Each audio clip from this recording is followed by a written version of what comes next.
Welcome to the Penny Bloom Podcast. Ain't another place that has got more bombast. Romp past your mom, dad's listening to Tomcats. Talking everything that make you sad. We don't want that. We're here to make you smile. Put your mind at ease. Peace, love, and bloom, and always praise Keanu Reeves. This what we about. This some weeding now. We'll talk until we can't no more, and then we peacing out. Alright, let's go. Penny Bloom Podcast. It's the Penny Bloom Podcast. Penny Bloom Podcast. It's the Penny Bloom Podcast. Penny Bloom Podcast. Penny Bloom Podcast. Hello everybody and welcome in to Winter is Blooming, a Game of Thrones rewatch podcast by us, the Penny Bloom Podcast. Today we continue with Season 7, Episode 3, titled The Queen's Justice. It was written by D&D, David Benioff, and D.B. Weiss, and directed by Mark Mylod. I am Colton Robertson. I'm joined by Joseph George. What's up, homie? Oh, what up, what up? Always a pleasure to be here. Oh, and it is always a pleasure to have you. And got another pretty solid one on our hands, you know? Mm-hmm. I think it might not be quite what last week was, but it's certainly a step up from the premiere of this season. So I think that all in all, I'm excited about Season 7. I know we're almost halfway now, which is not normal after Episode 3, but I am officially excited to revisit the rest of this season. Yeah, and last episode, great. You know, we had the Cogman. We got D&D here, and not gonna lie, they definitely improved upon the premiere. That's for sure. And I guess things are moving now. You know, things have to happen. Things are very big things go down here.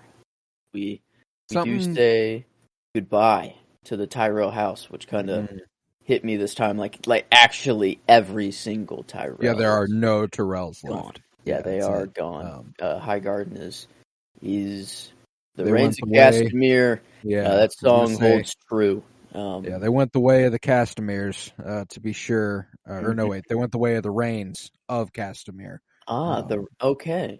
I guess I would have thought that Castamere was the name as well. It was the House Rain, and their holding was at Castamere, like Starks of Winterfell, Lannisters of Casterly Rock, Reigns of Castamere. Okay, I dig. Yeah, I remember I used to be like obsessed with that song. I used to play it on repeat. Oh, it's so good. It's a really good song. It is good. It just represents colonization, or not colonization. Not a soul to hear. Yeah, no, I mean, like, it's a goodie though. It goes, yeah. And Olenna does mention it, because it is happening to her. But she's well aware. Very jumping the gun there a little bit, but I'm just I don't know. There's some big stuff went down here, and the usually the war is not what entices me in Game of Thrones, but this was actually pretty cool. The strategies and stuff. It's a lot of fun to keep up with, and something that I'm realizing that I think Season 7 does a little better than its successor in Season 8 is that the big critique is it's fast. It's too fast. It's so fast. I think Season 7 does a little bit more with its attention to detail. Yeah. As far as we're going to develop shit quick, but there's going to be little shit in scenes where we're moving it along that indicate what's coming. And there's a couple here that I really, really enjoyed. Oh yeah. But we'll definitely get into it. Are you ready to begin a scene by scene breakdown starting in King's Landing? Oh yeah.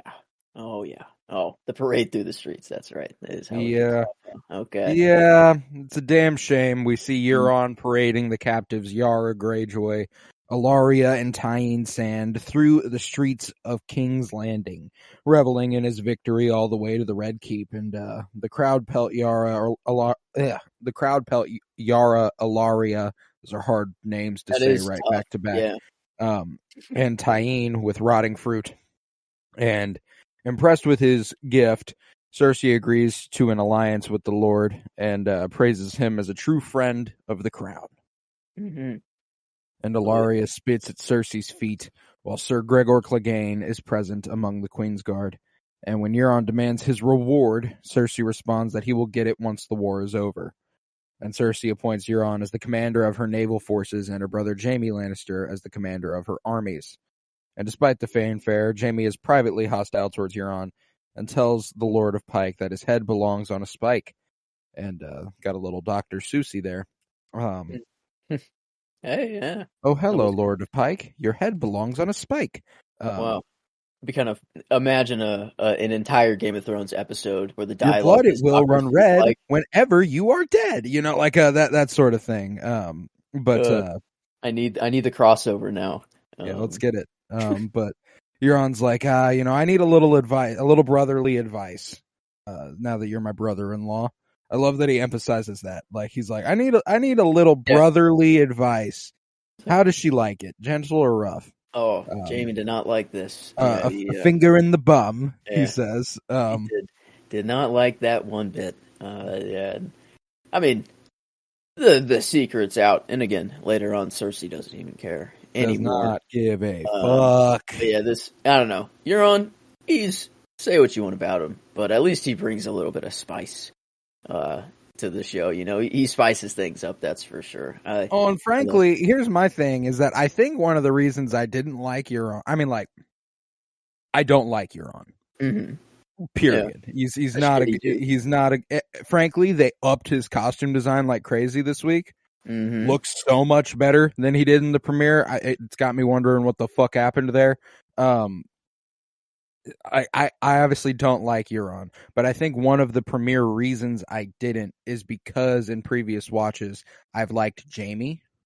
Yeah. And this time around I like don't. Yeah. We're almost halfway through season 7, and he shows he shows mercy to Olenna a little bit. Mm-hmm. Yeah. But it's still not, I still don't fuck with him. And like it's blowing my mind how delayed his redemption arc is. Yeah, they really went for that at the buzzer. It's seeming like, because when does? Yeah, I mean, wow, it is. They are waiting. They're taking their. It's the end of season 7 when he leaves King's Landing to go north after he hears about it. Yeah, like he's. Wow. I'm pretty sure that's a cliffhanger for the end of season 7 for him. So his redemption arc is limited to 5 episodes before he goes back on it. But again, this episode even provides us a little bit of that, and we'll get there. But it provides us a little bit of that insight as to why it was never going to last. But yeah, later on, Cersei confronts Ilaria and Tyene in their cell, and they're both gagged and chained to opposing walls, and accompanied by the Mountain Qyburn. And Cersei remembers Oberyn Martell's showdown with him, and she recalls his head exploding and how Ilaria screamed, and she dubs that the sound of true love. Yeah, that scream. Oh man, yeah, this scene was. I mean, all around, everyone was going hard on this scene, performance-wise. Yeah, this is where I got mine. Yeah, this is, and I saw, and I was about, like, that was my gut, just because, oh my god, she did do insane. I know people don't know what we're talking about, but I wanted to spread the love and give the opposite side of this scene, for Lena Headey, for me, and then and Indira Varma for me, Yeah, in the, Cersei, or Lena Headey, she also had, like, the throne room, she has her and Jaime. Like, I really went off the back of one scene here. But probably the best, Lena Headey, that's just kind of what she does, but I don't want to use that as an excuse not to give it to her. Oh, no, for sure. I think so. But, yeah, this scene was, oh, man. I knew, we literally talked about it last episode. Another one where it's just like, yeah, that's gonna, like, I feel like some of the stuff we're talking about would be spaced out 2 episodes normally, and now it's every episode bang, that we get to the next thing, and I enjoy it. I think that something this season does better is that quick pace, because I think it finds a lot of its justification much more succinctly. Stuff doesn't seem out of nowhere.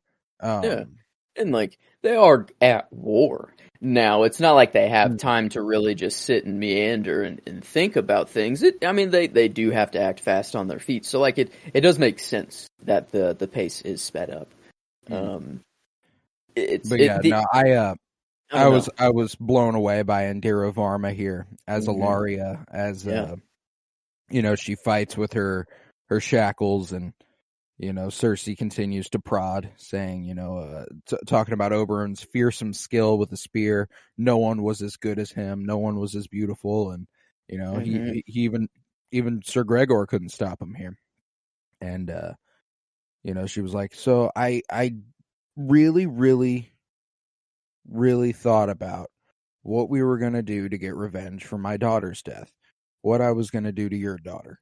I was like, I could crush her head and just leave her here for you, but that seems wasteful. Too quick. There's all sorts of stuff I could do. And she's like, and she goes up to Tyene and grabs her face and is like, that's too much for this pretty little face. Yeah. And then smooches her real quick, and the immediate realization. Knowing exactly what's going down. Yeah, this Cersei is really, really good at torturing psychologically. This one's brutal. And I understand that she like has to have, like, Tyene can't have a gag on during this so that she can kiss her. But leaving the gag off for like an extra second while Tyene goes, "Mama," it's the last thing her mom's ever going to hear her daughter say. That's fucking terrible. It's fucking hellish. Yeah. Cersei, like, just what she's saying. She's like, oh, I bet after you killed my daughter, you felt powerful, huh?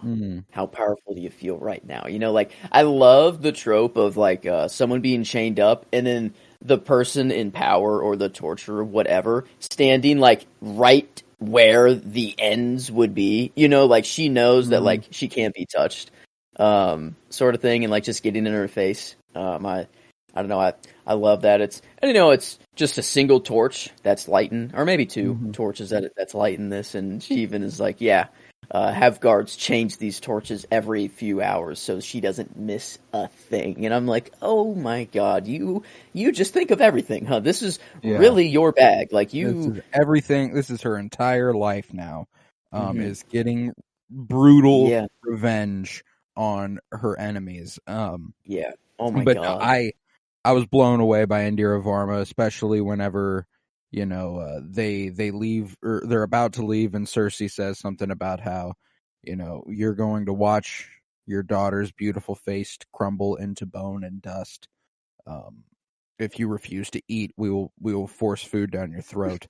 We're going to do everything we can to make sure you watch this. And it calls back to the, after Myrcella's death, what Cersei had been contemplating about how she can't help but imagine her little girl's face collapsing on itself and like all that, and Jaime kind of going, "You can't do that," and she's like, "I know, but I do," and like Cersei even says here, like I can't really sleep, or I didn't really sleep at night. I don't know, something like that. Like, I don't really sleep. I just imagine what I can do to my enemies. She's like, what? She's like, how I can. I forgot what she says exactly, but it's just like it's the only thing that she is thinking of, like, sort of thing. Like she fantasizes about destroying her enemies in any way she possibly can, and it's just goddamn. I mean, she's full blown villain now. No, they're doing everything they can, and this this season, post Sept blowing up, I'm like, okay. Now I get why people hate her, like, I'm like, and now I recall why I did, like, Yeah, no, she's brutal. She's terrifyingly good at what she does, and Lena Headey performs her ass off there. Yeah, because but yeah, that last like little this, nothing like this scene that gets you horned up and just wants to, like that. That's No, it. I yeah. love the of just absolute torture and like just seeing a mother and daughter go through this painful ass moment together, and it's like, oh my god, that was tough. And then just she's like, I'm gonna go suck Jamie's dick. yeah. And Great stuff. Great I was stuff. thinking, I'm like, maybe she knows he's about to leave and like go, to High Guard and command the armies, blah blah blah. So maybe this is like her way of being like, all right, you're happy now, goodbye, go take High Garden, sort of thing. But yeah, no, I think this is just she does what she wants now. Oh yeah, no, for sure. Because it's Jamie being like no at first, but then he's like, okay. Yeah, And he's that's like, fine. oh, all right. It's I hope they're not trying to like equal the score here, with like a no at first, because it's not at all in the same way. But yeah, that was my only kind of worry.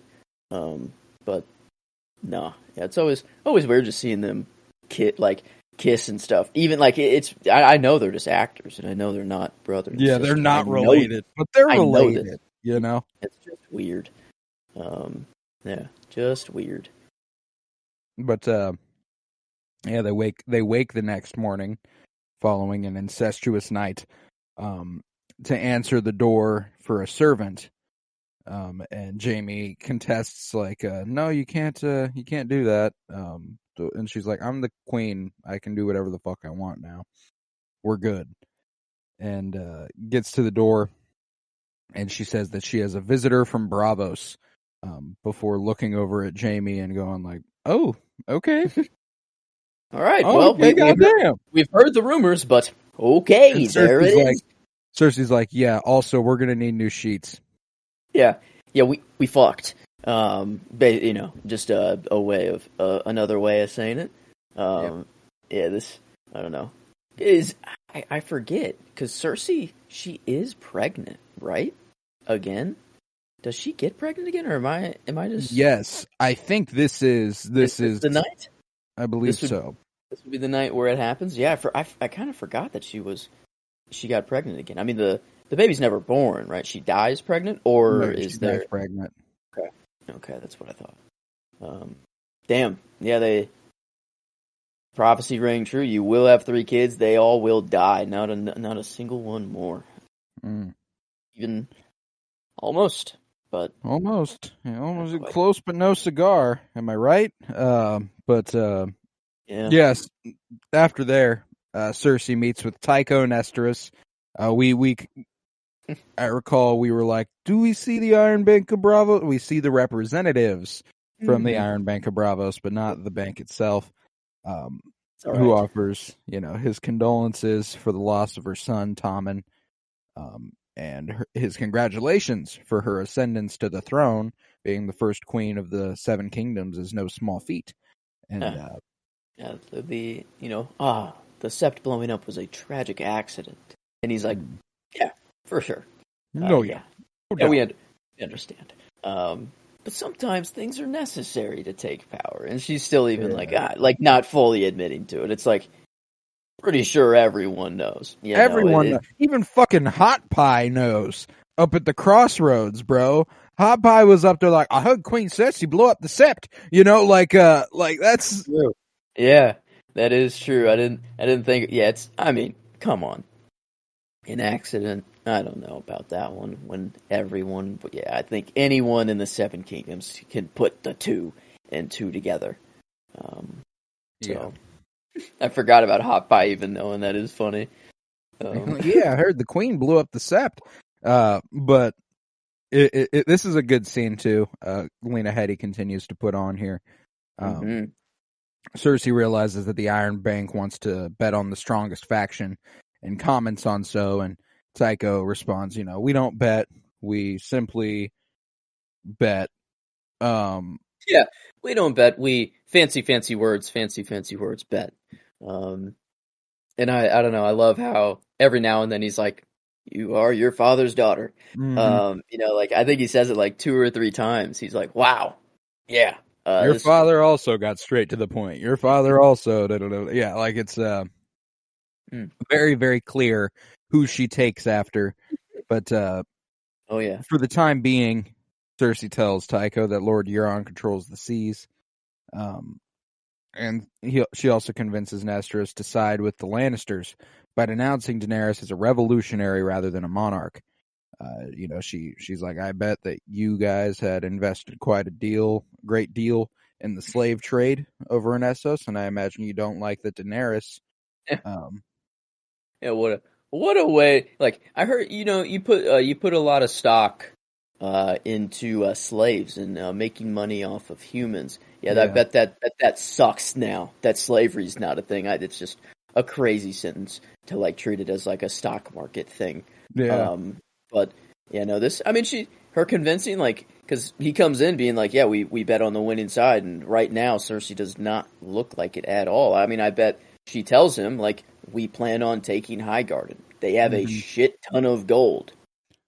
Like Yeah, we got no, you. 100%. Like this is it. That's Um, that's why they take Highgarden is so they can mhm, pay off yeah. the Iron Bank. hmm And food, I'm assuming. Yeah, food Um, food helps. is it?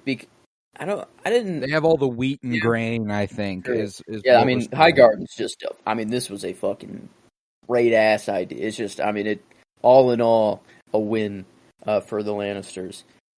Money, a new castle, and killing an entire family, and a lot of food. So, winter is here. So Yes, that is indeed. becoming very important. But yeah, this I love Lena Headey all throughout this. So Oh yeah, she did um, incredibly. And I Tycho don't lie. comments one last time to conclude the scene. You really are your father's daughter.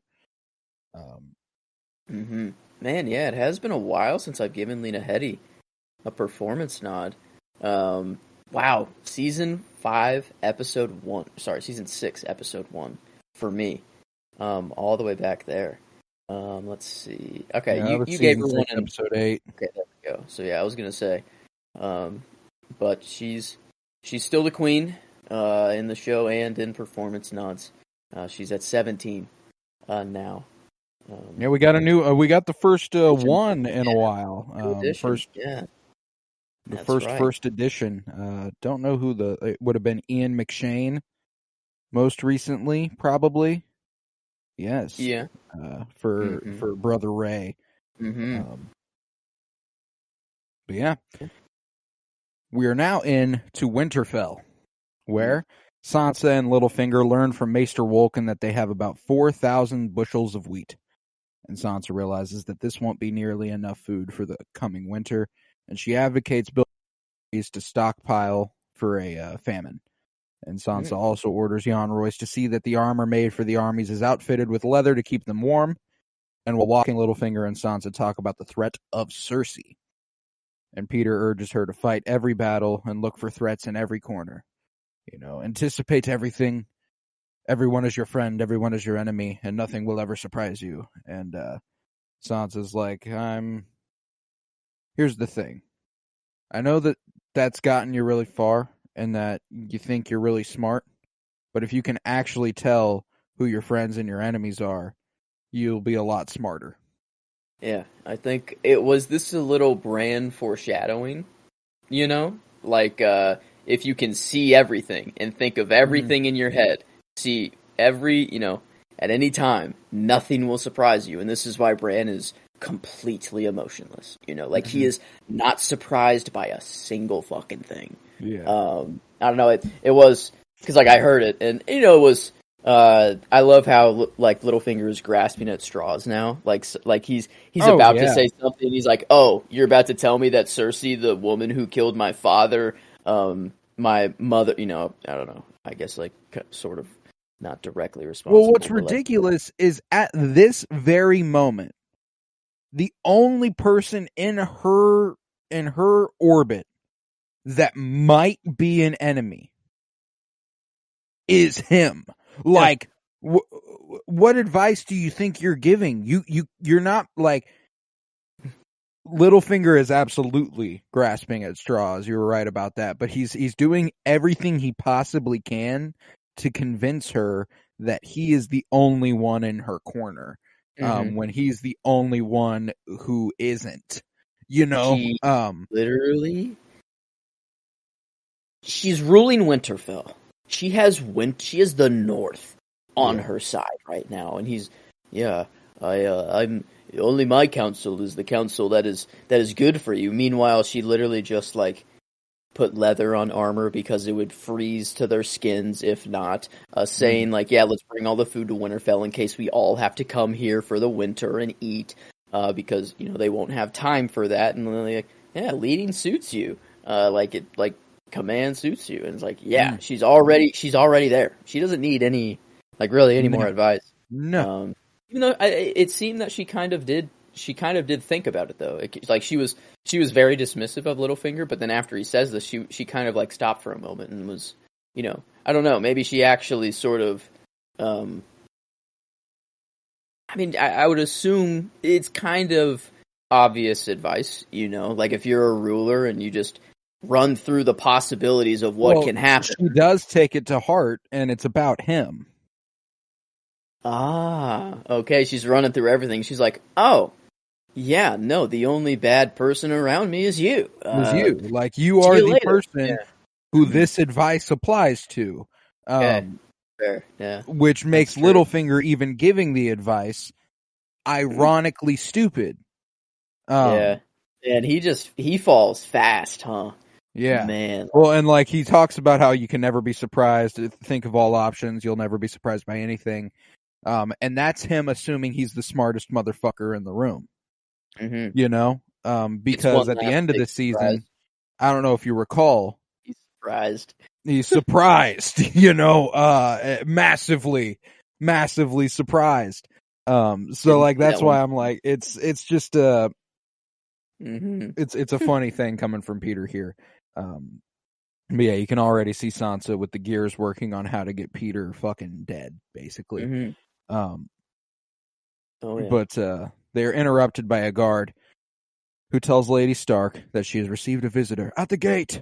And when we get all this build up, the crowd murmuring, everybody surrounding Sansa walking up, and then laying eyes on her younger brother, Bran Stark, for the first time since season 1, episode 1. Or maybe episode 2. Yeah, I guess because he'd be unconscious, really just in his bed. If she went to go visit him in his bed, maybe that's it. Yeah, so a while, a long season time. Season 1, episode 1 was the last time Sansa and Bran spoke, and even then, I don't know that they spoke directly to each other in that episode. Yeah, I don't know. And God, man, it's crazy seeing Bran like this now. Like, it's just, like, I guess he knows it's coming. Like, he's seen this already, I guess. I don't know. He tells her that it's still fragments and he needs to get better at it. I don't know if like he's truly seen everything right now, or everything, but I mean, he does give Sansa some details of a night she would not like to remember. So like, I don't know. It seems that he is all aware. But yeah, he's like there. Like when Sansa starts to tear up a little bit, like I'm like, oh man, and I'm like, so I'm like tearing up, and then like I just see Bran's face. I still feel it, but he's hello, Sansa. Yeah, he's got the whole robot thing going on already. Just blank stare as Sansa hugs him too, just like nothing, just absolutely nothing from him. Yeah, nothing behind those eyes. But following a tearful reunion, they retreat to the Godswood, where Sansa tells Bran how she wishes Jon were there with them at Winterfell. And Bran agrees. He's like, yeah, I do too. I really need to talk to him. Yeah, not that we just want to be together or see each other. Not that he's my brother and I haven't seen him since season 1, episode 1. No, I need to speak to him. He's one of the most important people in the entire world. What's even more hysterical is that the revelation at the end of this season with Samwell. Samwell points out to him that Rhaegar and Lyanna were married. All Bran wants to talk to him about is going, like, he just wants to tell him that he's Lyanna's daughter, or Lyanna's son, not Ned's. He's like I'm pretty sure there's a point when he's talking to Sam later where he goes, he's not Jon Snow, he's Jon Sand, so I need to talk to him. And Samwell goes, no, wait. You know, like he's like oh God, oh fuck, you know, that sort of thing. Oh, I guess Bran wouldn't know they were married. He just knows that the delivery did come from Lyanna. Okay, that is fit. Wow. Not all knowing. You couldn't go back a little bit and check on Lyanna, you know, and see that she was happily married, Bran. I don't know. Whatever. That's the thing, is that he doesn't just know everything, he has to go see everything. So it's like I guess that's the important bit of information there. And that's where he's saying, like, you know, it's fragmented. I can't see it all. I have to I have to go and find it and everything. So, you know, these are the examples of the little details that I think really tie this season together in comparison to next season, you know. There was a moment a little bit ago with Peter and Sansa where when they're walking through and Maester Wolkan goes, they say something about the ravens, and Maester Wolkan goes, he saved every raven that's ever come through, and Peter like looks at him like, oh, okay, I'll remember that. How does he use that?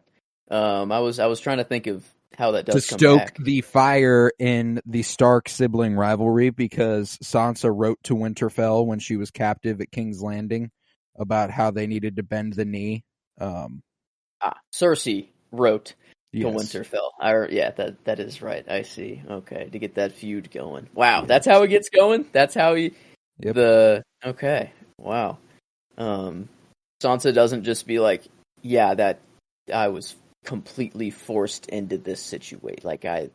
I don't know. I guess, Arya and Sansa are cool just off. And then they're doing something behind the scenes. So like they're putting on so Littlefinger thinks that they're beefing. It's a whole fucking thing. But after that, you know, after that little conversation, Sansa points out that Bran is the rightful Lord of Winterfell now. You know, look at you, last trueborn son of Ned Stark. You're the Lord of Winterfell now. And he's like, no. She's kind of like, fuck, man. Like, Jon just gave me the North, and like now you come back, like right now, man. You know, she's like, I kind of was digging this. I kind of was digging leading. But luckily, luckily he's like, no, can't be anything. I am nothing. I am nothing. I am the three-eyed raven. And she's like, okay, I don't get that. Can you explain? Yeah. No, it's very complicated. Can you try? You know, I mean, I'm your sister. I don't know. Like, tell me anything. How do you know all this? The three-eyed raven taught me. I thought you were the three-eyed raven. I told you, it's hard to explain. Is that like a nod to be like, this is like a loop? Like the three-eyed raven is always Bran, you know, like sort of thing? Or like that is just another thing? I think placing the importance on the three-eyed raven being Bran Stark is overstating it. I think that this is pointing out that the three-eyed raven always comes to this. Like this ends up being their personality. They know all the same shit. They end up the same way.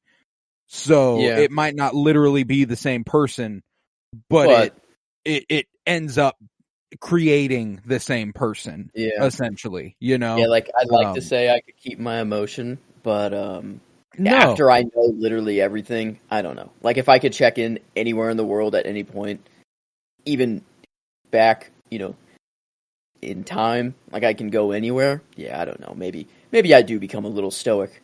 But yeah, I think that would change someone quite a lot. But yeah, I don't know. I always love the three-eyed raven kind of theories and stuff like that. Like it feels like there always has to be like the way the world wants to be is like a Targaryen in the south, King's Landing, a Stark in the north, and then seemingly the three-eyed raven stays in the north at the wall or north of the wall, and like It just would be cool. Like the Starks have the blood of the first men in them, and if and that's the thing too is that like you pointed out that is this a flat circle thing? Bran is always like he's everywhere. Like that's the thing about Bran after this show.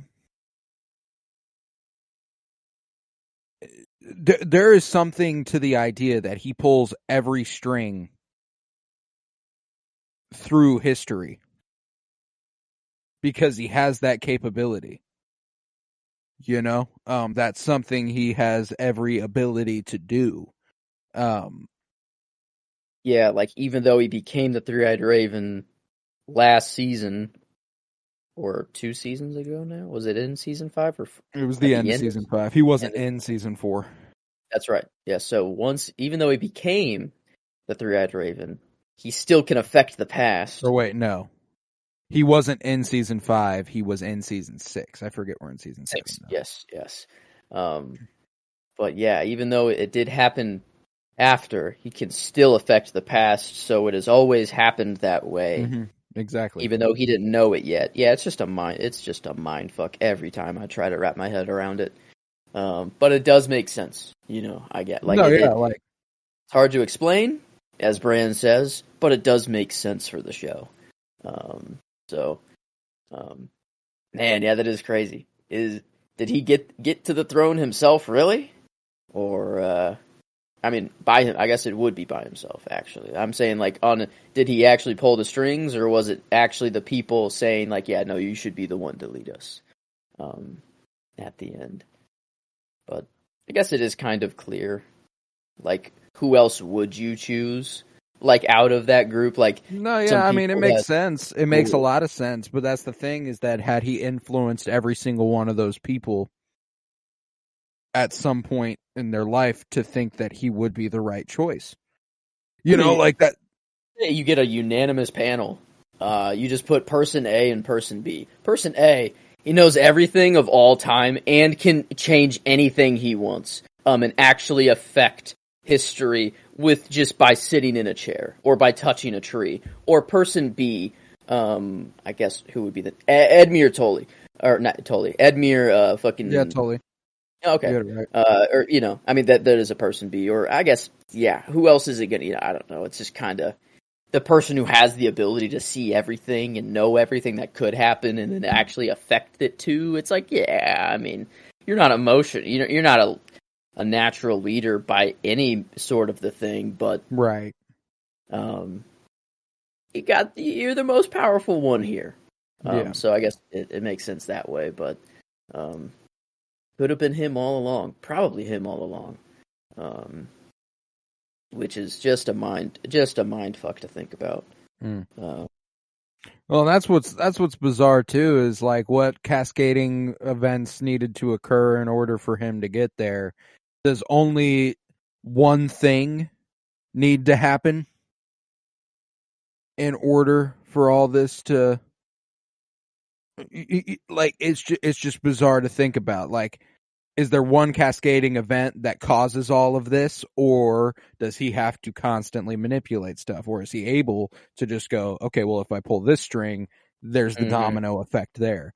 It's the big things, the Night King dying probably had a hand in that. I don't know. That's his main. That's the main kind of thing of the Three-Eyed Raven is protecting everyone from the storm, from the winter, I'd say. But then, after that, I'd say he's all on his own, and he's kind of all right, I might as well be king too. I did this for everybody. I wonder, because there is no confirmation on how much he has his hand in everything, at all. It's just and I like to think that he doesn't really. I like to think that things just fell the way they fell. But when you have a character with this power and this capability... Is he the Lord of Light? Is that how he pulls the strings? To make people think it's coming from a divine place? That instead of... I don't know. Is he, or just the god? sort of thing. It's not just the Lord of Light. He could be the faceless god as well, telling Jaqen, because, oh my fucking god, yeah, Arya needs to kill the Night King, so he trains her as a weapon. And right when she's leaving, I'm going home. He gives that smile. How am I blanking on his name? Jaqen. Jaqen gives that smile, sort of thing. Like, yeah, you're on your way, sort of thing. And oh my god, I don't know how that hasn't clicked for me yet. Like how Bran, he is the god. If he is pulling the strings, he's the one. Like, this is probably how he would do it, right? Or is it different with a three-eyed raven? Is it not like a mind? I guess, yeah. How could he show someone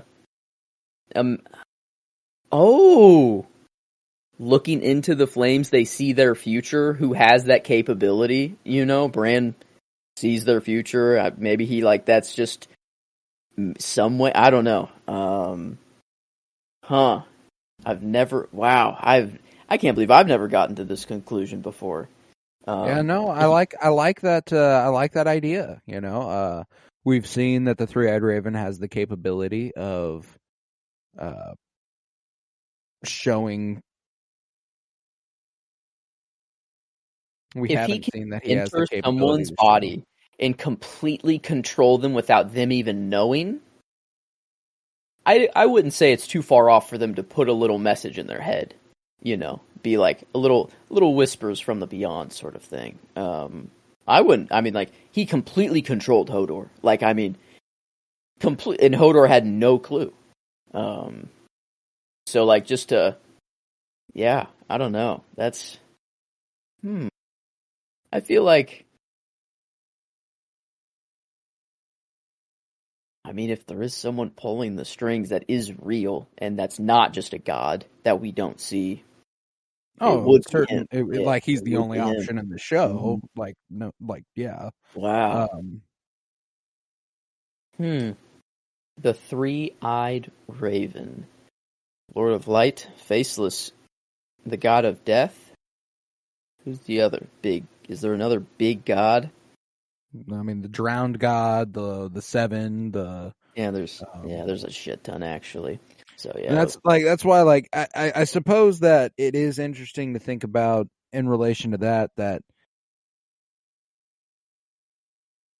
I don't know, the Greyjoys and the Lannisters don't really have much of anything to do with that battle against the Night King. Okay, here's a detail where it maybe falls apart a little bit. He does not have the ability to resurrect people from the dead. At least we don't know that. And Melisandre literally resurrects Jon Snow from the dead. And if she does have to channel that power from somewhere. Yeah, I don't. It doesn't feel like a three-eyed raven ability there. Yeah, that's fair. That's fair. Unless he's entering Jon's body, slowing his heart rate down to 0 to make him appear dead. No, I'm pretty sure that's something different there. So yeah, okay. No, that's a different breed to be sure. So yeah, that does make it fall apart a bit. And frankly, I prefer that. That's one of the things about Bran that I've never. Anytime anyone's ever talked about the idea of Bran pulling all the strings, it's always pissed me off that it's a possibility. Mm-hmm. I don't like that. I don't like when a character pulls all the strings. It annoys the shit out of me. I'm like, that's just such a fucking. Mm-hmm. It's never satisfying to me. I'm like, I get it. It is what it is. I get that he has the capability. Mm-hmm. I would not like that though. I want it to. I love the idea of free fucking will. You know? There's no free will there. Yeah, really. Or unless you have a part to play. If you have a part to play, there's no free will for you. If you're just a random, I mean, who knows? Maybe everyone has to have a part to play. If it has to be that way, maybe. But man, okay. But yeah, regardless, Sansa begs for Bran to explain, and he can't really, but he does recall details from a night of her marriage to Ramsay Bolton. Comments. Mm-hmm. And what's funny to me too is that I know this is like a specific night.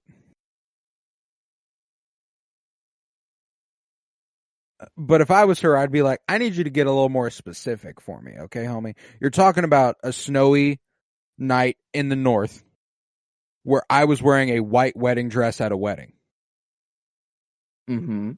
I think who'd have fucking thunk, like I don't know, like I think the realization, like I think he was talking about her wedding night, trying to console her a little bit and be like, that night wasn't all bad. What a beautiful night. You looked great, sort of thing. But in Sansa's mind, it's like, oh my God, he watched that happen to me. Like he watched Ramsay and me, like that's probably what's going through her head is like, one, she's remembering it and that just sucks enough. And then it's like, oh my God, my brother literally watched as well. Like it's not just Theon, also Bran saw. And that I think that's like why she's like, holy, yeah, I'm gonna go. Oh yeah, later, no, I'm commenting on the general idea of it. Like I think Sansa, like this is. Does he not specifically say her wedding night, or he just says? No, I mean, like it's definitely about her wedding night. I just think that the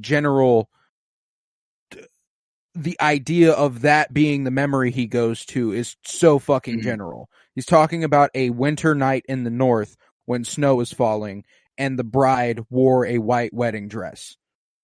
You could probably find that in any fucking wedding in the north. Yeah.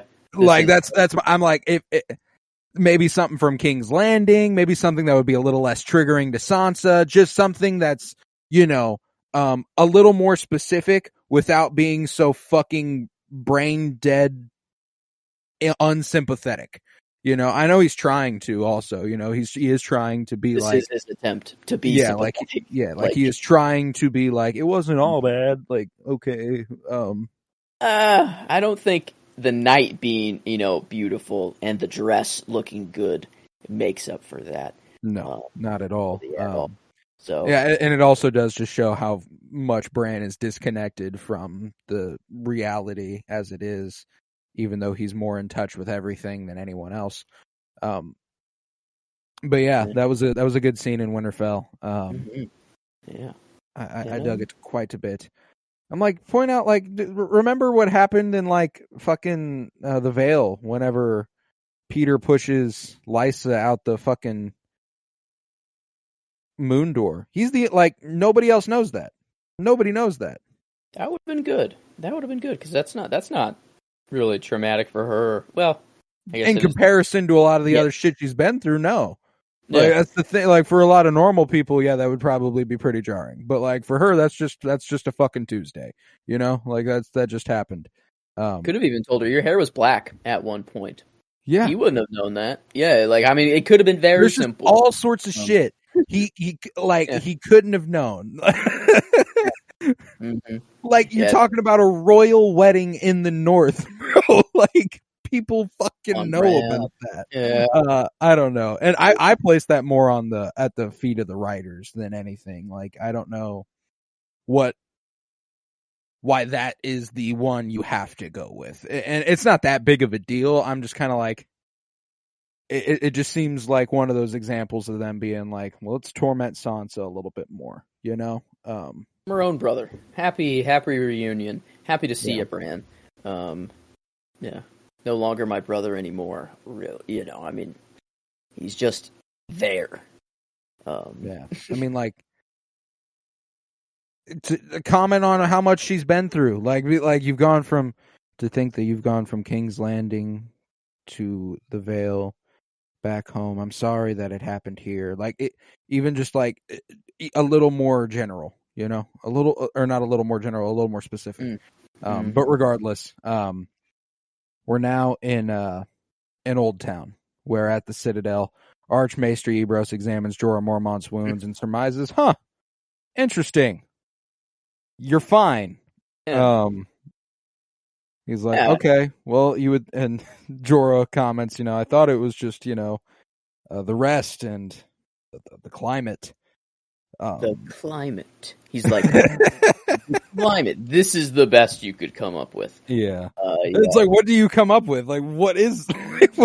He's not going to snitch. He's not going to snitch on. No, real as fuck. And I love that Ebrose is like, one could surmise that it was basically picked off and then covered with a soothing gel. So Jorah, you can head on home, man. You're all good. Get on out of here. Yeah. This place is for the infectious, and you are no longer infected. So get on out of here, Samwell. Let's talk later, okay? Yeah. And Jorah being like, damn, man, how bad is it? Yeah. How bad is it for you? And he goes, I'll find out this evening, you know. Yeah. And like their little, I don't know, this was kind of a cute moment, you know, like, dude, I loved it. I could do. Your father saved me a couple times, and like the little handshake they have. Dude, I loved that moment. Yeah, I love because he hasn't touched anybody. Exactly, he couldn't. Like, and he was deathly afraid to. But this is like confirmation. He knows he's not infected anymore. But then having someone be like, and then it's like it's like a reminder, you know. Like Samwell sticks out his hand, and he's like I almost went with Ian Glenn for that single look where he's like, oh my god, I can touch it. And he like shakes his hand with his right hand and then puts his left hand on top of it, and he's like. He's like, I can. Oh my god, you know, like he thought he was gonna fucking die, you know, like he says here. He's like, I surrendered to this the moment I saw it. Like I was prepared to die, or I was gonna kill myself before it killed me. So, oh man, you know, I got a queen to serve, so I got to go find her. I owe my life to her and to you. You know, so he's like, and to you, and saying like, I hope our paths cross again. I know he's part of the Suicide Squad, right? That goes up north. But does do Sam and Jorah ever see each other again? They do. Sam gives him his house sword before the Battle of Winterfell. Okay, yeah. This would be much better in your hands. Yes. That's right. Yes. That's at least, you know. Trying to recall because Jorah shows up in Dragonstone. My money, given the pace, next episode. Yeah. Probably. That probably makes sense. Let's see, Jorah, season 7. Because I mean, the way we kick off this episode, like we left last episode at Winterfell with Jon and Davos leaving Winterfell. We start this episode and they are arriving in Dragonstone. Pretty sure Old Town is closer to Dragonstone than Winterfell. So. Yeah, Sam's offered hand and gratitude before leaving, and then the next thing on his synopsis is, after leaving the Citadel, Jorah makes his way to Dragonstone, where he finally is reunited with Daenerys. So there we go. And then, that's right. I was wondering how they prove or like capture the White. That is the point of the Suicide Squad, right? To go and get proof of the Night King and the Whites and everything. Because it says Jorah attends a meeting there where Tyrion suggests they should capture a White and bring it to Cersei, thus proving the army of the dead is marching upon Westeros.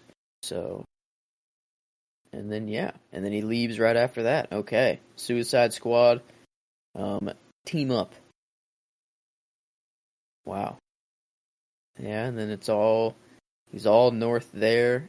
Then he's at the negotiation in the Dragon Pit. Yeah. That's right. Yeah. Okay. Wow. Oh yeah. All right. But I'm like, he's going to be in the north all of season 8 until he dies. Man. Yeah, that is a sad one, if I remember correctly. No, yeah, definitely the biggest loss of that episode, to be sure. But which is kind of surprising. We can talk about that when we cross that bridge, but like. That will be season 8, so we got some more time. We're like, oh no, the biggest battle against the dead we've ever fucking seen. We lost Jorah and Theon. Okay. Yeah, I guess Melisandre goes. The Dothraki go. Some of them. A lot of them are fine. Yeah, no other big people. Jon stares. Is that when he stares and just screams back at it? Oh yeah. Yeah, oh my god, that's like, that episode actually fucks. I mean, the Night King. Yeah. That's a pretty big one. That's a pretty big one. But fair enough. Yeah, no, but regardless, later on in private, Ebrose chastises Sam for embarking on an illegal healing procedure due to the high risk of infection. Nevertheless, he praises Sam for his success, noting that it was an extraordinarily difficult operation, and asks for the secret of his success. And he says, well, I read the book. And I did what it said. So it went pretty smooth for me. And Ebros congratulates Sam by telling him to make fresh copies of several old manuscripts and scrolls to their knowledge, so they can be preserved. And he's like, "What, do you expect to be rewarded? Your reward is not being expelled. You get to stick around. Congrats." Yeah. And I don't know. Sam likes to read, but for me, if I write something down, it is like in my memory forever. So like reading is one thing, but if I write something, I feel like this is just an even better way. Whatever he has to write down, he will know forever.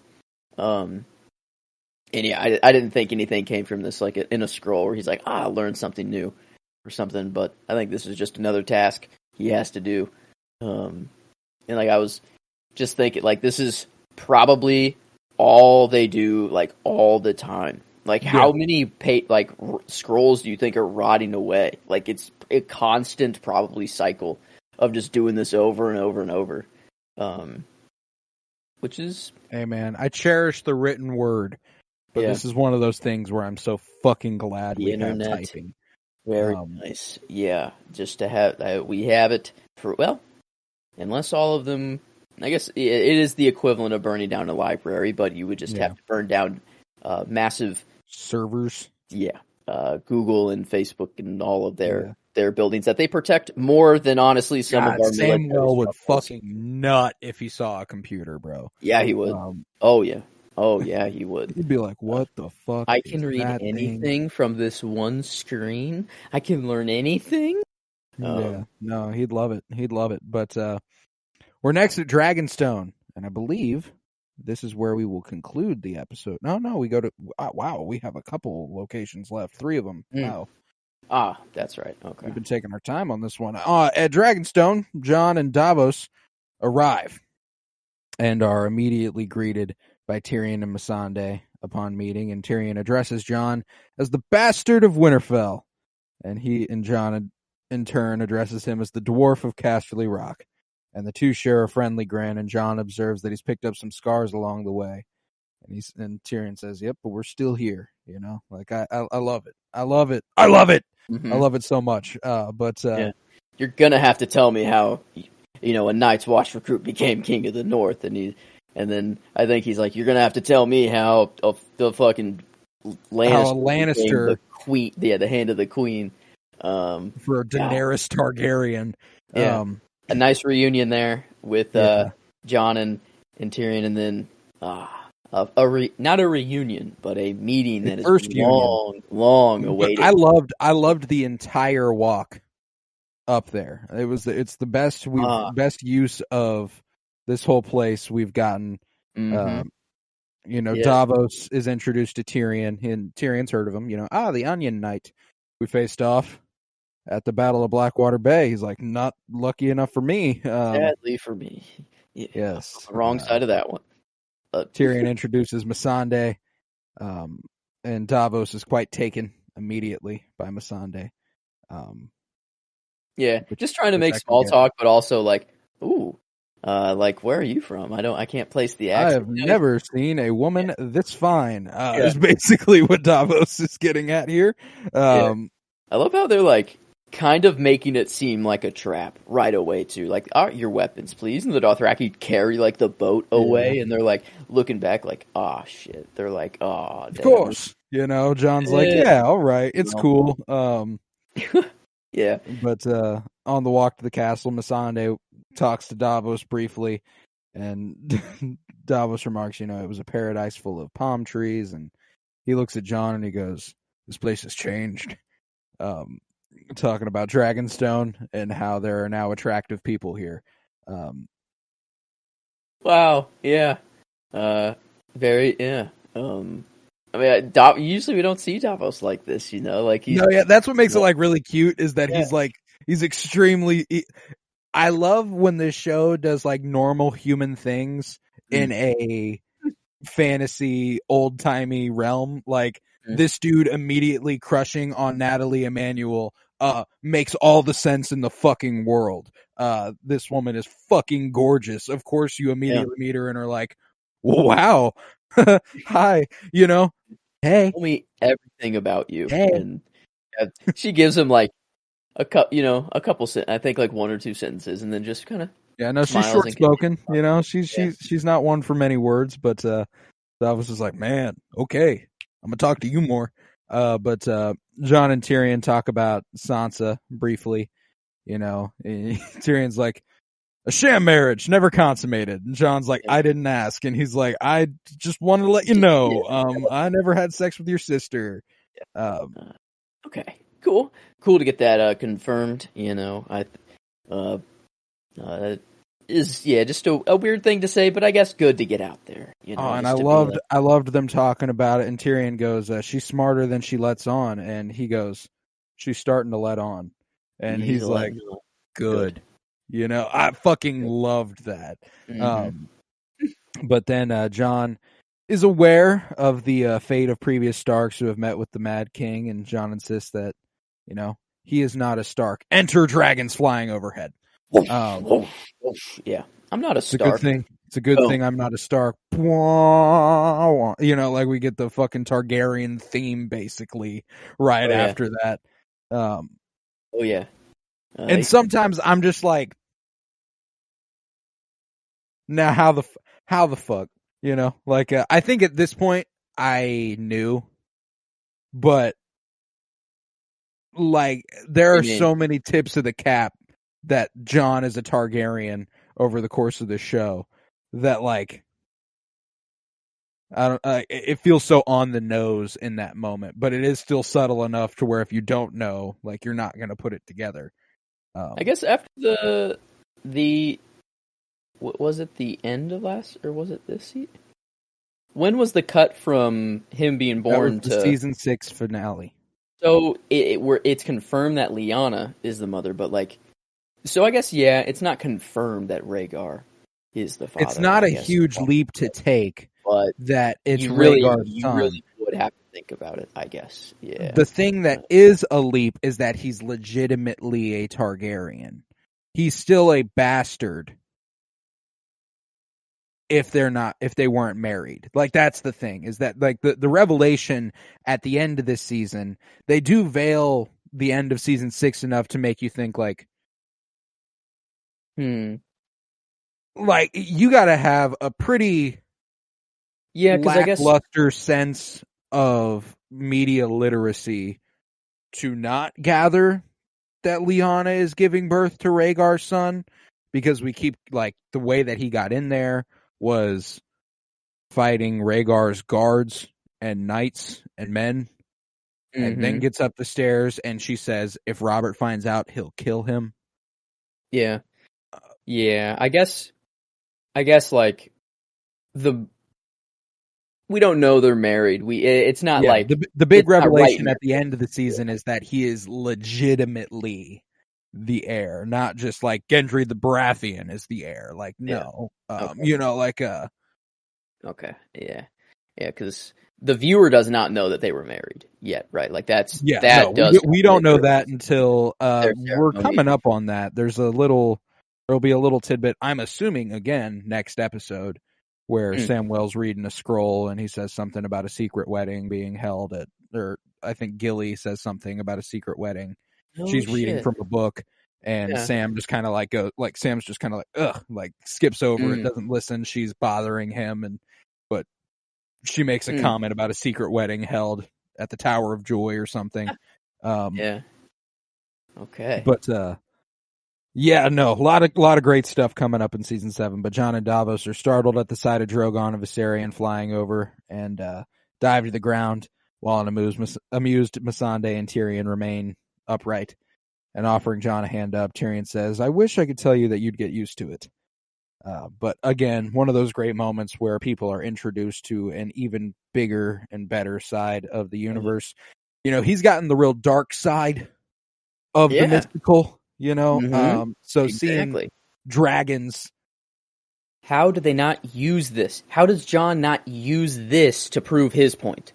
No one believed there were dragons at all until they see them. Like, even though that they are real and they all have done things, people still maybe not think they're real until they see them. Jon being like, I don't know how he doesn't use this to like counter, like be like, yeah, what I saw is kind of the same thing, but way worse. They are not on our side. The people I saw. So I don't know. I think it's the thing I am pretty sure he wouldn't be able to use that for is that dragons are known to have existed. Okay. Yeah. Like they are a years, part of the King's Landing or of Westeros there history. Are souls there, literally of them. Yeah, that's why like it would be a little complicated, but like to your point, like he definitely could have been like, and nobody thought dragons would ever return, you know. Like nobody ever thought they'd come back, nobody ever thought that they would exist, and here they are. I'm telling you, like this is happening. But on the cliffs overlooking the beach, Varys confronts Melisandre about her reluctance to see the king in the north, and she responds to his prodding that she parted on bad terms with the king and Davos Seaworth because of terrible mistakes that she made. Good on her. At least a little bit now to be like, she's not gonna. It's seemingly she's like she's done with that.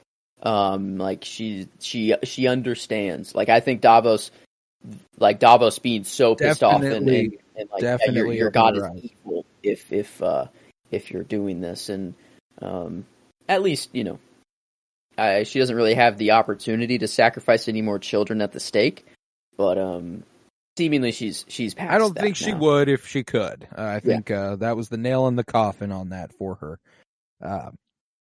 But she says that now that she has brought ice and fire together, she will end her previous habit of whispering in the ears of kings, and indicates her intention to travel to Volantis. And Varys is even like, yeah, I don't think you should come back. Might not be safe. I love that Varys is just like, I'm going to kill anybody who uses dark magic now. Like, that's just my policy. There it is. I was just my policy. Yeah, that is fair. Okay, I was wondering what the tension between them was. Like, I guess in Essos, it's like, this is where y'all belong, kind of. Like, y'all, like, Volantis and all that. Like, that's where the Red Priestesses come from. Ashai, he's like, I'm not going to eradicate you there. You come over to Westeros, though, let's talk about it. I'm here to protect these people, and y'all ain't right, okay? So I'm gonna fuck you up a little bit. Yeah, okay. But it was cool seeing Varys like this a little bit, being like, yeah, I don't think you should come back. You know, and Melisandre's not be safe for you. Yeah, that is okay. And Melisandre's like, I'm gonna come back. I'm gonna come back one more time. You know, I'm destined to die in Westeros, just like you, she says to Varys. Now, do you think it's obvious foreshadowing for the way that Varys does go out, as it pairs with last episode where Daenerys says, you know, if you betray me, I will burn you alive. How does she betray? Or how does Varys betray Daenerys?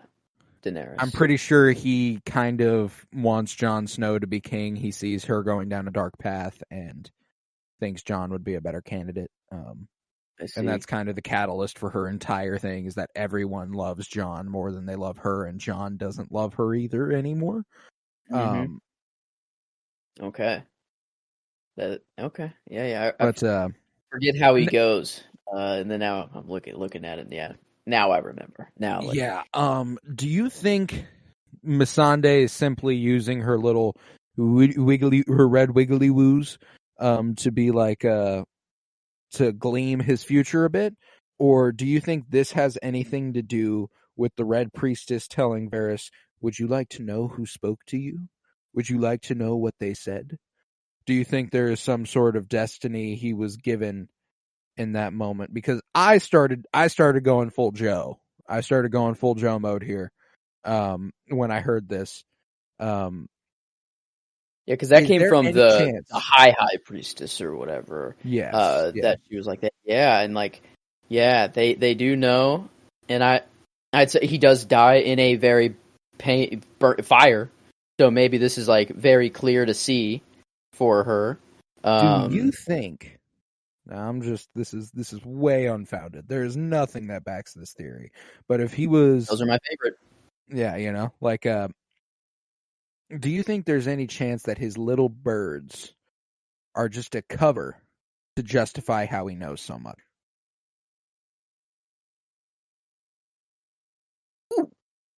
maybe Do you he think there's practiced any his chance magic that well. during this ritual in which this occurred unto Varys, and he heard a voice in the flames, and he heard that he was granted some sort of capability? Yeah, his future, what he saw. Because what he would see, what would he see? He would see Daenerys and Jon coming together, I guess. Like, maybe he knows this. When he figures out that Jon is the rightful heir, is he, like, very surprised? You know, is he like, what the fuck? Or is he like, I don't know. Because, you know, I see right here, Varys confronts Jon on his birthright. Yeah, because if I recall correctly, the revelation that Tyrion Jon the tells Varys. Targaryen makes the rounds very quickly. Yeah. Apparently Tyrion tells Varys of Jon's parentage. Yeah. Is Which what it makes looks like. Daenerys think that Tyrion is also a traitor, by the way. Okay. Yeah. Wow.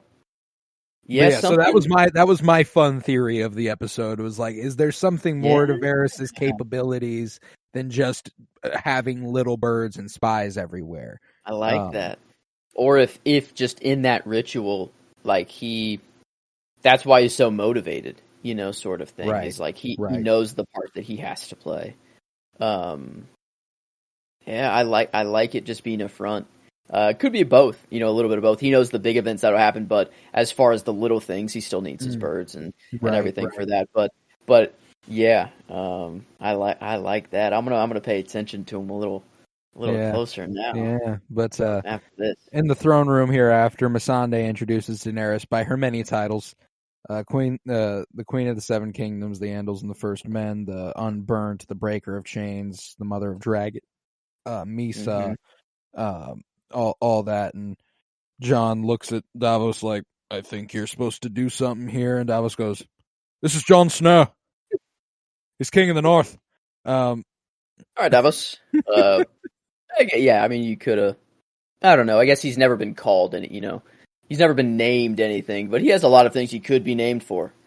I have a shirt that goes through them like all. Beater of the Bastards, 998th Lord Commander of the Night's Watch, King in the North, rightful heir of the Seven Kingdoms, Aegon Targaryen. It'd be crazy if Davos was just like, oh yeah, by the way, Jon, you're Aegon Targaryen. Spoilers, yeah, but you're the rightful heir, actually. Slam dunk on Daenerys right now for her thinking she is. So yeah. Daenerys looks at Jon and thanks him, but refers to him as a lord for traveling so far. And Davos is like, I'm sorry, milady. I'm sorry, your grace, I should say. But this is not a lord. This is the king in the north. And she's like, forgive me, but as I recall, there hasn't been a king in the north since Torrhen Stark, when he bent the knee to my ancestor Aegon the Conqueror. And adds that the oath lasted for perpetuity. And Dany's like, I'm sorry, Tyrion, what does perpetuity mean? And Tyrion goes, forever. There's this air about Tyrion whenever he's like at Daenerys' side that he affects that's like, it's not out of character, but it's extremely smug. And very like, he knows that they hold the cards. He knows that they hold the power, so he's not afraid to be like, yeah, no, it means forever. You know, like the way he said it. He said it smugly with like a little smile on his face, like, y'all are going to bend the fucking knee today, okay? Yeah, I guess I read it as more of like, he knows Jon, and like, I think he is on Daenerys' side, but I think like when Jon starts to talk, he's kind of like, hesitant to be like, you two shouldn't be, you know, he doesn't like them going back and forth like this. He doesn't, you know, just Daenerys is like trying to put him down a lot, you know, just trying to put herself up top. And I think Tyrion, he's probably more on Daenerys' side. 3 dragons, massive armor. Like, I think he is. But he sees that, like, I think he sees through all of this, like, the petty stuff they're going through right now. Like, they need the ally. And right now, Daenerys is not doing a good job of convincing Jon to become an ally. And yeah, and maybe it's just he's, in a seat of power now. Yeah, no, I mean, Yeah. like, I do think there's more nuance to it than what I said. I think that you're right in that he's definitely trying to create an ally, but I do think that there's a little bit of because this is early. This is very early. Jon hasn't really gone back at her yet. And Yeah. he's like, it does mean forever, So like, if it can be easy, if it is just it means forever, you bend the knee right now, that's it, that's cool. But if not, we'll figure it out later. But Jon reminds her, no, I'm probably not gonna bend the knee, not today. And Dany's like, oh, so you're breaking faith with House Targaryen? And Jon's like, breaking faith? I don't know if you know, but your dad burnt my grandfather and my uncle alive. And Daenerys immediately apologizes for her father's actions and stresses that children should not be punished for the crimes of their parents. To which Jon is like, we're on the same page there. Yeah, we're on the same page there. True. He uses it against her as well. He's like, well, if I'm, that means I don't have to behold my ancestors' vows. Exactly. Yeah. But I at least they're, they agree on some things, because this is literally what he just did in the north to give the Karstark and Umbers. Yeah. Umbers. That's right. Their homes back.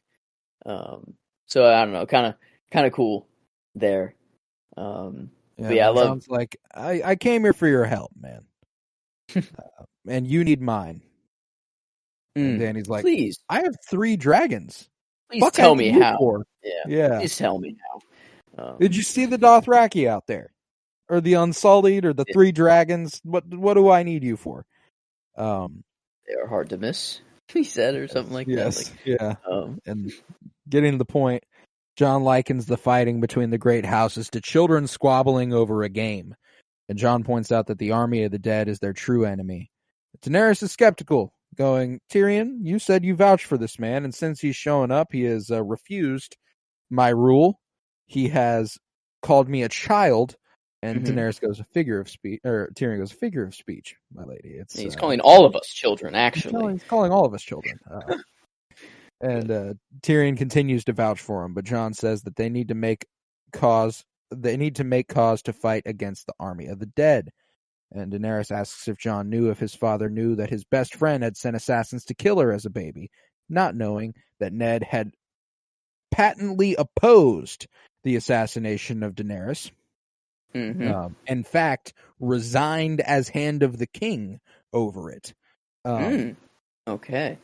Yeah, I didn't know that. I didn't remember that part, but I knew Ned was against it. Yeah, it's just like, again, sins of the father. You're kind of being a little hypocritical here. Like, you're blaming Jon for all of this stuff again. It's like, you just said that a little bit ago. I don't know. But Dany does go on a little bit of a tear here. I was targeted by assassins. I was sold like cattle. I was raped, defiled. But I always kept faith, not in gods or a higher power, but in myself. And Daenerys talks about the miracle of dragons hatching and the Dothraki crossing the narrow sea. And when Daenerys reiterates that she is destined to rule the 7 kingdoms, Jon retorts that she will be ruling over a graveyard if the Night King is not defeated. I was talking about a little bit of a god complex here, and this is kind of confirmation. Quite literally that. Here. No gods. That what are they to me? I am the rightful ruler of the 7. She means well, she does want to do the right thing, but I love the trope of like a ruler who wants it so badly is not really fit, but someone who doesn't want it at all is like more apt to rule, and stuff like that. And that's, my line does come from that a little bit later. It like wraps all of that into one sort of thing, which I do love. But Tyrion says, we can't split our forces, and Davos begins to speak up on behalf of Jon. He says that hype man. Oh, dude, I love Davos. This is awesome right here. You were the first person to bring the Dothraki to Westeros. Well, he's the first person to unite the wildlings and the Northmen.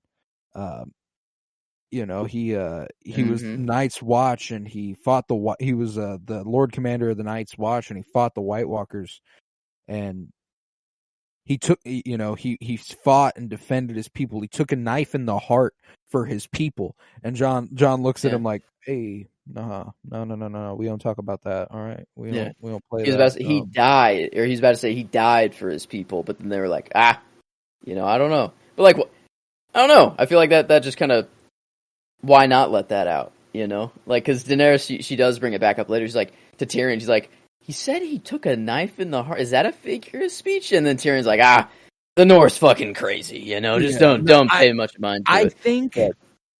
I think, first of all, Jon doesn't like to acknowledge it. I don't think Jon likes to think about it. I don't think he wants to acknowledge the fact that he was dead and now he's alive. I think the other thing is that he's got enough to convince them of. Yeah, he doesn't like being talked up either. He hates just even that. Like he's like, you're really building me up, and this ain't it. Like it's okay. Yeah, I appreciate you, but I don't love this. And I do think more than anything, it's just, I'm trying to convince them that the dead walk, and now you're telling them that I died and I'm walking. That's fair.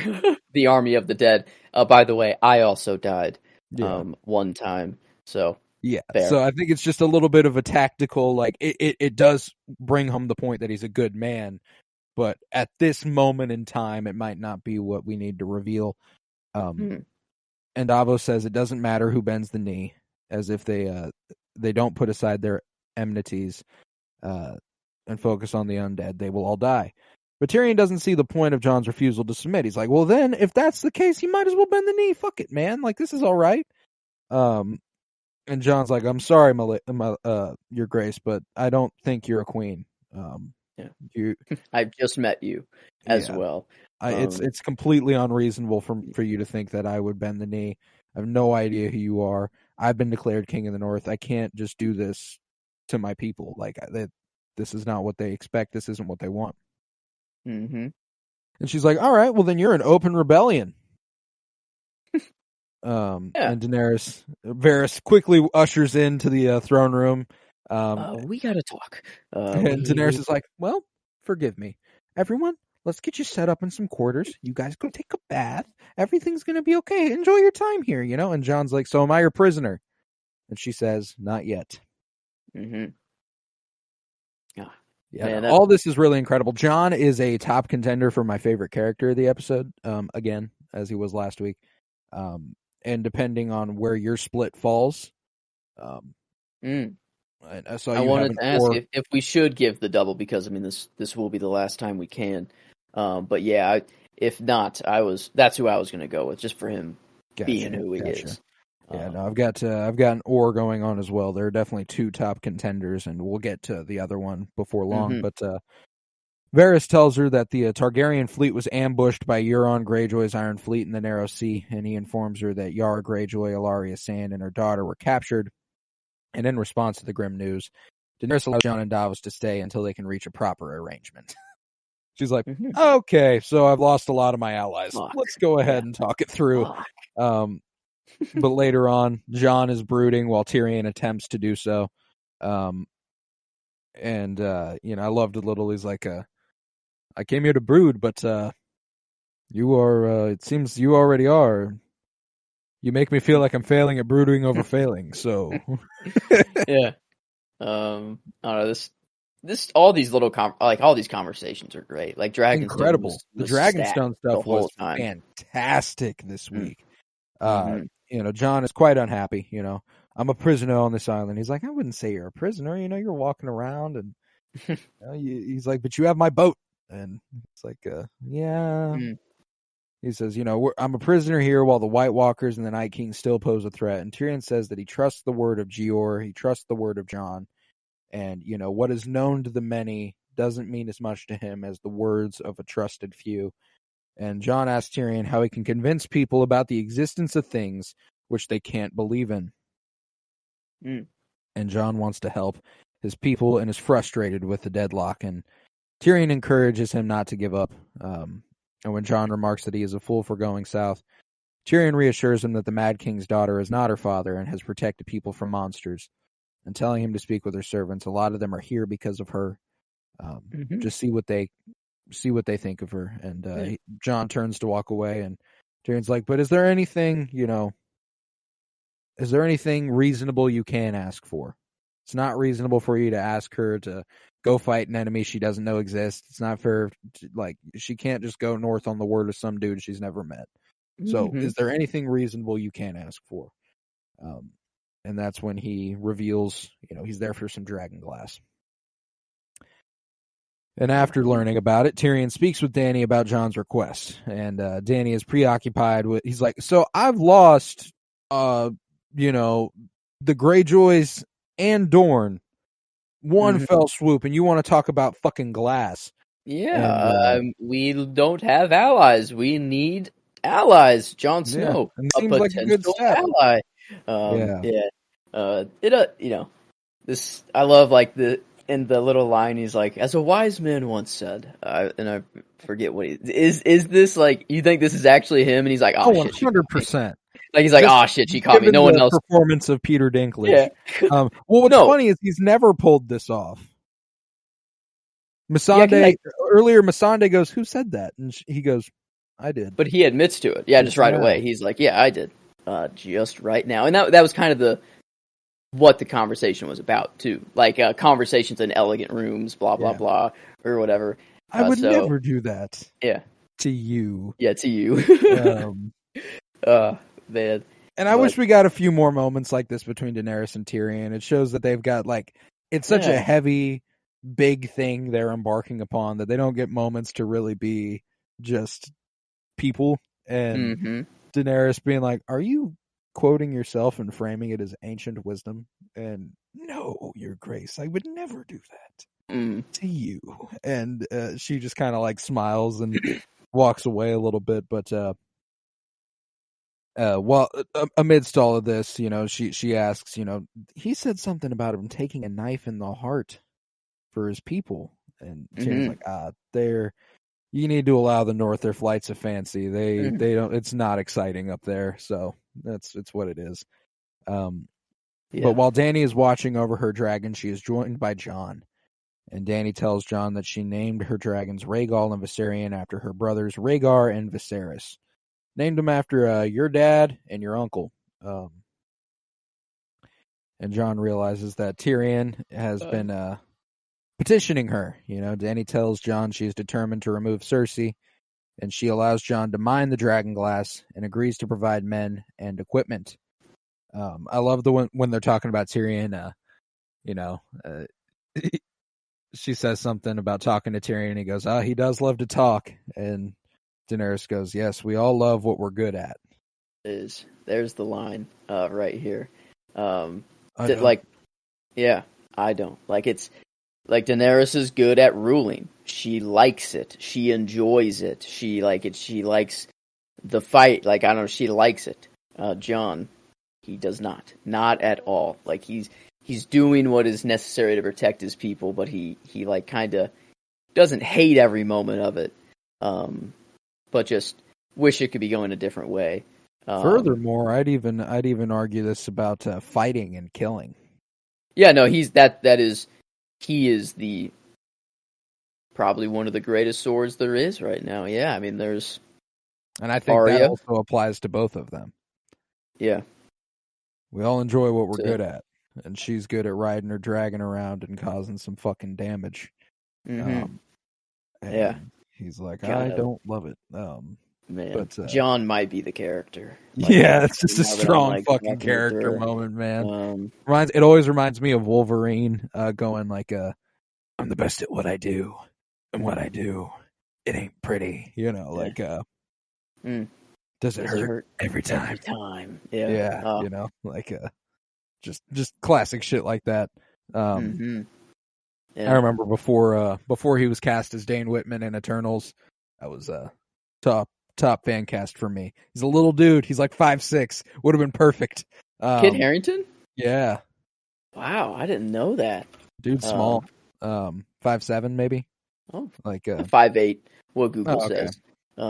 I'd be willing to bet that Google gives everybody an inch or two. Yeah, gives me some faith. A little bit there. Short Kings. Oh yeah, no, Kit Harington's a little dude. But there's a cut scene in I don't know if you've ever seen the movie with Zac Efron and Adam Devine. It's called Mike and Dave Need Wedding Dates. It came out in 2016. It also has Anna Kendrick and Aubrey Plaza. Absolutely hilarious. Strongly recommend. But it came out in 2016. So there's this post-credit scene during the bloopers and stuff where Zac Efron comments like, "I need to get caught up on Game of Thrones," and Adam Levine goes, "Jon Snow dead." He goes, "No way, Jon Snow died?" And Adam Levine goes, "Fuck that dude, I'm taller than him anyways." So like that, I think that's what spurred me to look into how tall Kit Harington was, and I was like, "Oh yeah, he's not a tall guy, but he's not a short guy either. He's just kind of normal stature." But definitely presents a much more imposing figure than you would assume. But he's like, when she gives him that permission, he's like, "So you believe me about the Night King and the White Walkers?" He's like, "Please tell me you believe me." Like, God damn. And just get to work. Get to work. Yeah, like, and he's like, and then he walks off and he's like, "Just fucking make me a little." No one believes me. Whatever. Damn it. Yeah. How did they not see it? Yeah. But yeah, at least give him something by giving him nothing. You didn't even know the dragon glass was there. So yeah, this is kind of a no-brainer for Daenerys here. But yeah. All the while, in the waters of the Narrow Sea nearby, Theon Greyjoy is fished aboard by one of the few surviving ships of Yara's fleet. When the Ironborn question him on what happened, Theon lies and mentions that he tried in vain to save her, and they are unimpressed, saying that if he had tried, he would have died. Yep. And just walk away. Everyone just walks away from him, and he's just shivering on the floor there. It's like, all right, damn. Might be the only living Greyjoy left for you guys, other than Euron. And if you like, it doesn't seem they like Euron all that much right now, but maybe they're swaying more to his side now. I don't know. But that concludes that there, and then we head to the Chamber of the Painted Table one last time, where Dany confers with Tyrion, Varys, and Missandei. And Dany proposes going out with her dragons to hunt Euron's fleet. And Missandei is the first to chime in that it's too dangerous. All it takes is one arrow, and everyone continues to argue against it, saying they have no idea where Euron is, and all it would take is one to get her. And it's just too unsafe. And Tyrion thinks that the Lannisters will put up a fierce fight at Casterly Rock. Tyrion tells her that the gates and walls are impregnable. However, his father Tywin assigned him the sewers in his youth, and Tyrion tells them he built a secret tunnel through a cove to bring in prostitutes, and then he reiterates, the castle is impregnable, but as a good friend of mine once said, give me 10 good men, and I'll impregnate the bitch. That's right. That is right. Man, love, like just... My dad found the lowest person to do the sewers. I did a little something for myself, might as well. And it comes back to help them take Castle Rock, because the whole army isn't there, but they still had, a little bit of, some people there to give them somewhat of a fight. But yeah, once Grey Worm got up in there, it was swiftly over after that, and it did kind of suck to be like Grey Worm being like, "Where are they? There should be many more," and then you just get that pan, and then just their whole fleet's going bye-bye. It's like, damn, dude. And, like, I love the cut back and forth. As Tyrion's talking about Castle Rock, it's showing them, like he's saying, many people will die. They're climbing the walls, and then as he's saying about the tunnels, they're in there. And, like, it's seeming that it is very much going their way. You're like, oh, wow, it's seemingly pretty effortless for them. And then completely turns on him. And this is a good scene. There's one tiny thing with the dialogue that annoyed the shit out of me. A general writing rule. He says that Casterly Rock is impregnable. Then he continues to talk for a little bit, and then he says again, Casterly Rock is impregnable. that first time he should not have said it was impregnable. You know, it's impossible to it's impossible just different to word choice there. Just like that's a no fucking brainer. Like, Mm. or he should have said, "Give me 10 good men and I'll impregnate the bitch" earlier. Like it just one way or the other. But like because no matter what, I think you need to get that call back in there. I do. That's a great fucking line. But don't say impregnable twice. Like that's just that, because if it was like at the beginning of the monologue and at the end of the monologue, maybe it was like 2 sentences apart, and I was like, ugh. It's just a writing geek for me. I guess I didn't even really. I was distracted by all the action going on. I wasn't. No, don't get me wrong. Like it's still a cool scene, and it's extremely minor. It's just a personal pet peeve of mine. If you reuse words, come on D&D. Yeah, like it's kind of a no-brainer. It's kind of just like a general rule. Yeah, you kind of taught this in like very early on, like in school, like just word choice. That's a very important thing. So impenetrable the first time, you know. Something. It's just it feels like it was just somehow that got through is kind of how I looked at it. And Tyrion, like Peter Dinklage says it, and you're like, I don't know how nobody. Maybe they're just trying to hit I'll impregnate the bitch, make it land harder. I don't know. Just to say it twice before, and then it's impregnable, I'll impregnate the bitch. Yeah, they're teasing it like you want us to call back to that, don't you? You want us to, and then he says it again. But regardless, that concluded the story there, and then we head to Highgarden, where in the Reach, Jaime Lannister, Randall Tarly, and Bronn lead the Lannister and rebel forces towards Highgarden, and Olenna Tyrell looks out from a balcony and sees the army approaching. The battle is swift, and the Tyrell soldiers lose Highgarden, and Jaime finds Olenna sitting alone in her study, and he confirms that the battle is over, as Olenna admits the Tyrell army wasn't known for their prowess. And she informs Jaime that Tyrion and Daenerys planned to invade Casterly Rock and thought the main Lannister force would be there. And Jaime, while pouring 2 glasses of wine, reveals, yes, it was a setup. You know, our ancestral home is now practically worthless, aside from childhood sentiment, but that's not going to keep Cersei on the throne. And the Rock's stores were emptied before they fled, so they're not going to find anything there anyway. And he also states Euron's Iron Fleet will destroy the attacking fleet, leaving the Unsullied trapped deep in Westeros at the mercy of Lannister forces. They'll have to march all the way across Westeros to get back. And meanwhile, the main Lannister army would be far away from the main attack, a strategic move Jaime learned from Robb Stark's attack at the Whispering Wood. And Olenna's like, if you learned everything that fast, you'd be the smartest man alive. She's like, well. He's like, Tywin always said that I was a little bit of a dumbass. I was a slow learner. And kind of Olenna makes a fair point of like, why didn't Tywin just take Highgarden? The gold mines ran dry, and I think it's just they didn't care that they were that much in debt. It was just kind of like, fuck, like appearances. Fine.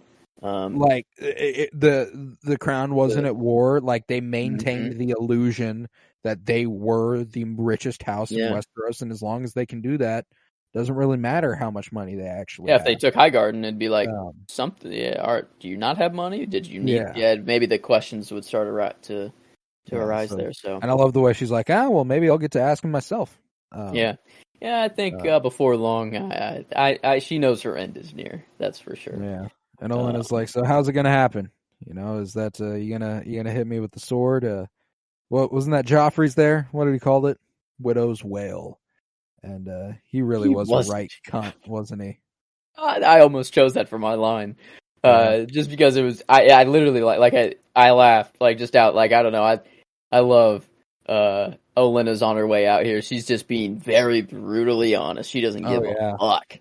She's always that way, anyways. Even not in the face of death. So, but now there's an even bigger revelation soon to come to light. But Olenna's like, I did terrible things. I did awful things, or watched terrible things happen at my order, and I have no regrets.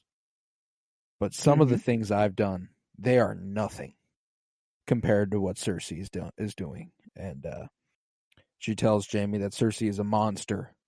And Jaime says, well, that's a matter of opinion, if, once everything's over and we've won, do you think anyone's really going to care how we got there? So long as order is restored. And Olenna's like, all right, you fucking idiot. You really love her, don't you? She's going to fucking kill you. You know that? She will be the death of you. Yeah. He's like, yeah, probably. I think he's like, yeah, probably. He's like, yeah, it's certainly a chance. He's like, doesn't really matter discussing it with you, though, now. And she's like, actually, I'm the perfect person to tell. I'm not going to live much longer. You don't have, and to that point, Olenna asks again how Jaime plans to kill her. And Jaime tells her Cersei's idea of having her whipped through the streets and beheaded at the Red Keep, or flayed alive and hanged at the Red Keep. But he talked her out of those. And he then produces a small vial and empties its contents into one of the glasses of wine, giving it to Olenna, who then drinks it after Jaime confirms it will be a painless death. He made sure of it. Oh, okay, good. Just chug. Just, I mean, just let's make this quick. Down. Yeah. But Olenna's like, gosh, I would hate to go out like your son, clutching at your throat and choking and bleeding from your orifices and purple skinned. And she's like, not at all what I intended. Yeah. Oh, Jaime, like maybe I take back giving you this painless death now, I wondered if he was actually thinking of just whipping the sword out, a little bit, but what a way to deliver it. Cause at first Jaime's like, why is she talking about my son? Why is she talking about Joffrey? What is it? I guess I poisoned her or whatever, but then he's a little confused, but then not at all what I intended, and his face just he's I've never seen the poison work before. And then my line of the episode, and I'm gonna go ahead and give Olenna the character. I am gonna do it. My line of the episode is just one of the more iconic ones. Tell Cersei, I want her to know it was me. God, man, what a way to go out! I mean, that's why I was debating on giving her the double, because we don't see her again. There is no other opportunity to give her the nod. But I ended up going with this as my scene, because it was either this or Daenerys and Jon meeting, and you went with that. I figured I'd spread the love a little bit, and I don't know. I thought it was just actually really well done, a cool conversation they had, laid everything out, and a nice end to the episode. Actually, I thought it was a perfect way to end the episode. Damn! So this got a character, a scene, and a line. Yeah, that's true. It's a pretty big little sweep there, and it gives. Have you decided who you're gonna land on character wise? You going Jon? Do you think? Yeah. I don't think Olenna does enough here to earn the clean sweep. I think it's just Jon's one of us ought to give her the last little nod. Jon deserves it here. I mean, he's stuck so true to who he is, and he just. In the face of maybe being burned to death by something, in a trap, he does. Yeah, I'll give it to Jon. I like it. I like it. So let's see, where does Olenna finish? This will be it for her. She ends with 4, which ties her with Ygritte, the only other one with 4. All right, all right. So, and both of them will end with 4. No more for Ygritte or Olenna. Mm-hmm. Yep. Two of the strongest supporting characters in the entire show. So I love that they both end up there. And Jon Snow up to 15 now. Oberyn at 10 and Tyrion at 9. Jon's running away with this thing. It's over. Yeah. Nobody's ever going to pass Jon. That's it. He is the character of the show. I mean, it just is kind of how it is. And I think he'll probably earn quite a few more before we're done. No doubt. But what are we thinking? What are we thinking rating wise? How are we coming down? And not quite the 9.5 of last episode, I don't think. Enjoyment, but I mean, still a lot of big things happen. I guess enjoyment is actually might still be there. I guess critically is more what I'm was not quite last episode. Mm. I don't know. I could be at a 9.5. Maybe. I don't know. Seeing Dany and Jon for the first time was awesome. The Tyrion and Jon reunion was awesome. I know we're I guess it was very heavy on Dragonstone, but even the Alar, the stuff at King's Landing, the torture scenes were good. Euron parading through the street. I mean, there's actually quite a lot of big things that happen. I'd say I'm either at like a 9.25 or 9.5 again. Yeah. You know, like I go 9.25. You know, It's a strong one. I do think there are episodes this season I'll like more, and I think that this is strong nonetheless, though. And I think that, you know, critically, it's not falling too far below that. It's not last episode, but it's better than the first.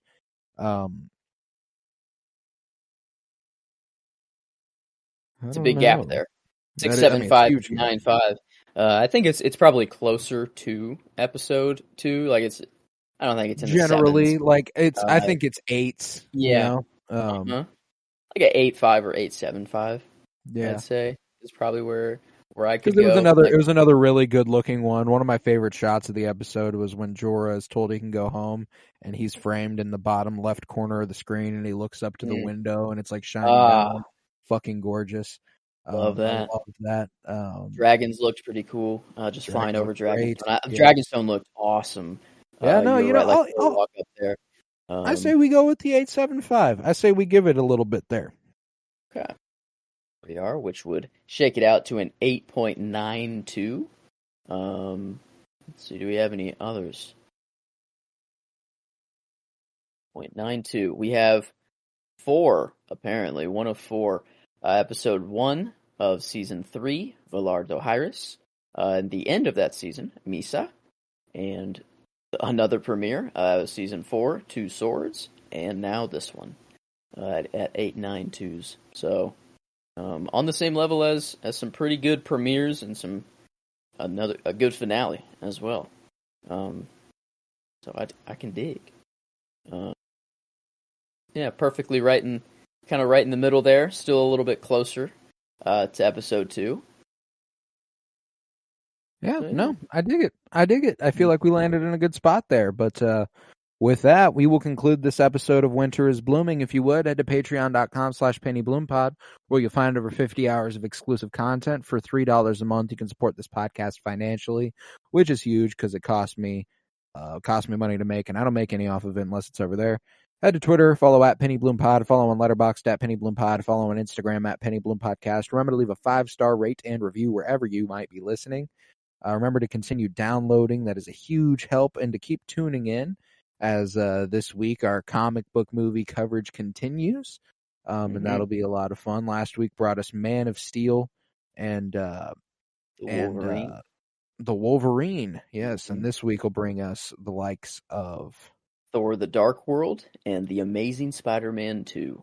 Hey, couple of sequels. Yeah. A lot of people don't underrated like Thor: The Dark. To some. But good. Generally panned sequels. So that's a fun week we've got lined up for us. You know, after Iron Man 3 and The Dark Knight Rises a couple weeks ago, it's cool to see things line up like this in the 2 a week sort of. In the 2 a week sort of vein. So that's exciting. But yeah, with that, I was Colton Robertson. I was joined by Joseph George. Thank you very much, homie. Well, thank you for having me. It's always a pleasure to be here. Oh, and it's always a pleasure to have you. And remember to come back next week for season 7, episode 4. We will continue watching Game of Thrones. We're moving right along. I mean, I can't believe it's already February next week. Feels like we've done pretty much everything for season 7 so far in like a week. It's crazy. We're hitting the middle of the road next week of the season. So kind of crazy. Yeah, middle of the season. That's wild. But moving swiftly. Yes, indeed. With that, remember, peace, love, and bloom. And tell Cersei, I want her to know it was me.